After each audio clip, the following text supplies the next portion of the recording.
Hey everyone, it's Evan Kirstel here with Justin Stevens of LeapXpert. Justin, how are you? Doing well this morning? Fantastic. From sunny South Carolina, I understand. Lovely to have you here. And before we jump into our discussion, I'd love to actually play a short video that might provide some context to what we're talking about. Let's take a look.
Awesome video. So that'll be it. We'll see it. No, just kidding. Really interesting overview. Maybe introduce yourself a little bit, your background, and your role at LeapXpert.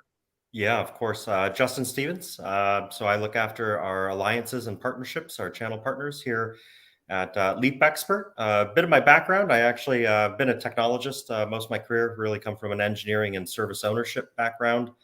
Earlier in my career, I spent the better part of 16 years doing service delivery, service management. So I kind of like to think I put myself in the shoes of somebody who owns the infrastructure. And my motto in general is I'm here to help. And I've extended that, leaving the enterprise space and taking that knowledge and know-how and ownership of infrastructure and trying to bring that to my peer group over the last almost close to 10 years or so.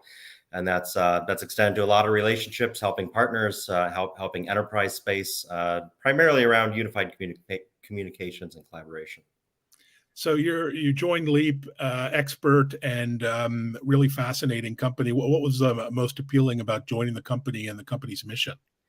Yeah, part of it was the newness and the challenge, just kind of expanding on the building blocks that we have with UC. When I saw what it could do from kind of breaking down the barriers to collaboration and doing that, of course, with all the keywords, secure manner, it was really fascinating of, gosh, this is really going to help kind of transform the way that we engage and kind of taking the friction, and probably something we'll talk about a bit over the discussion today, of taking the friction out of just having that technology to person type of engagement. So tell our viewers who perhaps are still not sure quite exactly what Leap does, how do you describe yourself? Because you do a lot of things on messaging, compliance, regulatory issues, but how would you describe Leap in a nutshell?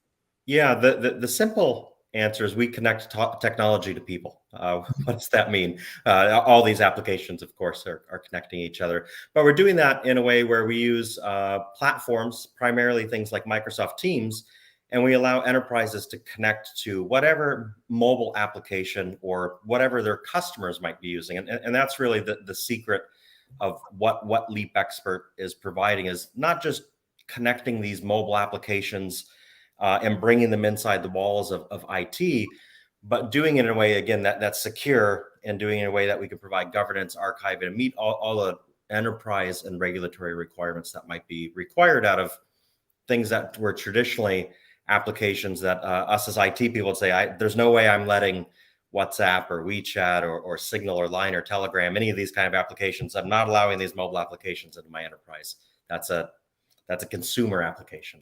And we're making those now. Not just theoretical, right? You do a lot of work in the banking and financial services space, and we've seen a flurry of activity there, cracking down on over the top sort of shadow IT use of messaging apps. So What's going on there for people who are new to this space? Because it's been kind of Yeah, shocking to see some of it, the it, it is absolutely shocking. 1.2 billion. This is the number I want people to kind of put in their brain when they think of dollars, not number of messages, right? This is exactly 1.2 billion in fines just this last year from just really mainly from the SEC, right? This is just the US, but that's not to say HKMA, Hong Kong, Singapore. Every country has this regulatory body that's inspecting how is messaging being done? Is it being done under the guise of security and compliance? Is it meeting those archiving requirements, et cetera?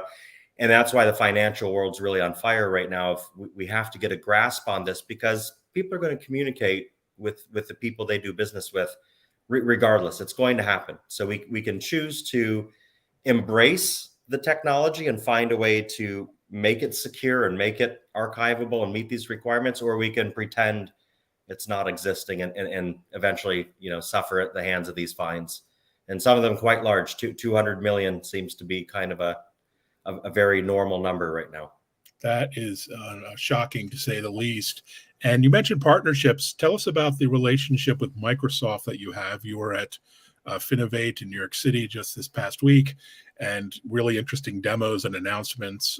So what's the nature of the collaboration, no pun intended, with Microsoft? Yeah, absolutely. Well, first to start, right, when you think of what Microsoft has done in the space, where we're now almost 300 million seats of Teams out there. Very clearly, enterprises are consolidating on Teams as their platform when it comes to collaboration, communication, and just modern work, right? So where that works well, we integrate natively. This is kind of, again, what makes us different. What's the secrets? We're a native application within Teams. We're available in the Teams App Store for download. And having that native nature means we're secure. We've achieved particular certifications. We're compliant. And that also brings simplicity to how do I then engage with my clients that might be using these third-party apps. And when we think about that, you have teams inside the enterprise. We've all consolidated that, 300 million seats, terrific. But what happens when I want to talk to somebody outside of Teams, right? So what happens when I do want to have a text message and escalate that to voice? Or what happens if I'm a global company and it's WhatsApp, right? I can now have a WhatsApp communication with my client, and I can have a Teams communication internally. We're basically just telling people, use the application that works for you. We're not going to force you into any one bucket. So simplicity and engagement. Fantastic approach. Very, very innovative.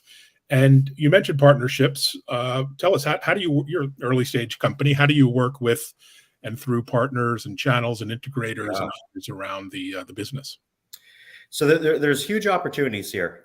When we look at people that have traditionally been in this space, partners that have security practices, partners that are doing things like archiving today, maybe they have software platforms existing, but they haven't quite figured out the remaining secret, which is what LeapXperts doing here. How do I do these more difficult secure integrations?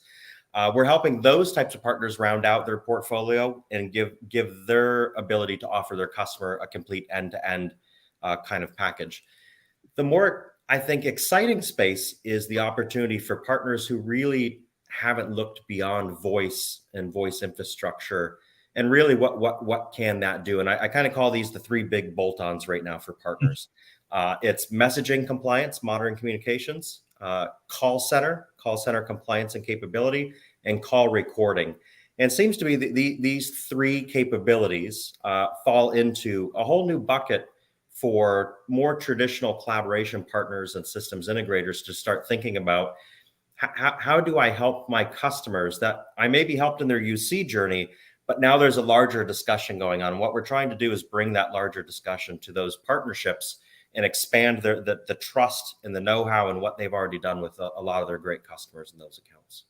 That's fantastic. And you've had so much success already out of the gate as a young company. It's unusual for a startup to work with global blue chip brands right out of the gate. What's been your secret there? It's two components. One, of course, the trust in the technology and having the secure platform. We have a lot of longtime industry experts, a lot of trust established there. But I'd really like to say it's probably more the motivation of what's going on in the market. We've really seen the foundation being set with the platforms like Microsoft and Teams. That consolidation's happened. We now have the foundation, and with the fines, fees, emphasis on security, now governance, getting a handle on these mobile applications has really been top of mind for the most senior executives in a lot of these companies, especially banking. So where there's a market problem existing, we've been able to connect to that market problem and establish that with the trust and compliance and security that the enterprises just demand today. It's really just table stakes, and we've been able to meet those needs. That's fantastic. And so you've gotten amazing recognition and traction in the fintech, financial services, banking space. I guess it's just more and more industries will require this sort of compliance, right? If I look at healthcare, for example, Yeah. massive need there. If I look at, government technology, state, local, Fed, and other and beyond, I mean, every industry is kind of in the same boat to one degree or another, right? Well, they're doing it for different reasons. You've got it exactly. When we start to think about healthcare, it really turns into customer engagement. How do I take the friction out of customer engagement? Of course, they still have some requirements in terms of responsibility, responsible communications, and doing that in a way that is secure, so that the trust is established. I mean, the medical field with HIPAA and other regulatory aspects need that.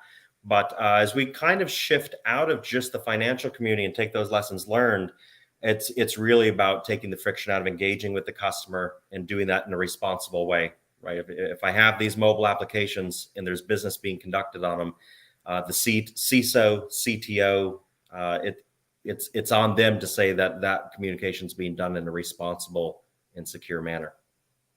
Fantastic.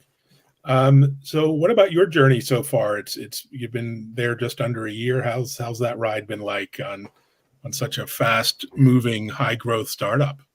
It's I wouldn't say overwhelming, but it's a lot to consume. I love to build things, so it's been fun from the building perspective, and I think that the biggest challenge has just been building awareness within the engineering community, building awareness that the story exists, packaging those stories in a way that non-financial communities understand what's going on there, packaging those stories in ways that say it's not just about finance, but there's a bigger picture. And then also coming back to the finance side of things and explaining the UC and collaboration journey. How am I going to adopt this technology? Please don't take my phone off my desk. What does this mean for my migration? Basically, don't disrupt my business unit, and talk about these migration paths from a business unit and an end user perspective, not an IT perspective. So kind of blending both worlds there. Yeah, there's this big battle around hybrid work and the shift back to the office. We saw Goldman Sachs and pushing employees back with some reluctance. It seems like hybrid work, remote work is here to stay. And this paradigm in which we're kind of living of messaging and over the top and work from home isn't going away. What say you? Yeah, absolutely. We're hearing things like, I can't get talent, I can't hire talent because I'm asking them for things to come into the office. If they do come into the office, what's the compelling reason to be here? Just simplicity and taking the friction out of every bit of technology, especially as we get into more technology overload, right? More apps, more capabilities. We've only started to scratch the surface of what a lot of these things like Teams, these technologies can do. So it's going to be a steep learning curve, and simplicity is going to be key. Well, fantastic. Well, enjoy the ride. Just one final question: when you're not working around the clock at a startup, what do you do to decompress or relax or get out when it's not 110 degrees down in South Carolina? What do you do to unwind? I spend a lot of time outside. Coming from Seattle, moved here from Seattle. I spend every minute outdoors that we can get here. And I have a bit of a pepper hobby right now, growing hot peppers and making those into sauces and everything else. Oh, fantastic. So what's the highest, what do they call it, the ranking? Scoville's. The highest Scoville ranking pepper you've ever personally eaten and survived, obviously. I don't grow the super hot ones, the Carolina Reapers and the ghost peppers, but we do have some hot ones. I'll just say, right, without the Scovilles there, stuff that'll make you cry. I prefer to enjoy the things that I eat, but every once in a while, it's kind of fun to step it up a notch and just say, what's hot really like? Yeah, It's and that's fun fun. to actually grow them yourself. That's pretty cool. Yeah. Well, look, great chatting. Continued success, and I look forward to hearing more stories about LeapXpert. So thanks so much for the chat. Thanks for the time. Appreciate it. Thank you. Take care.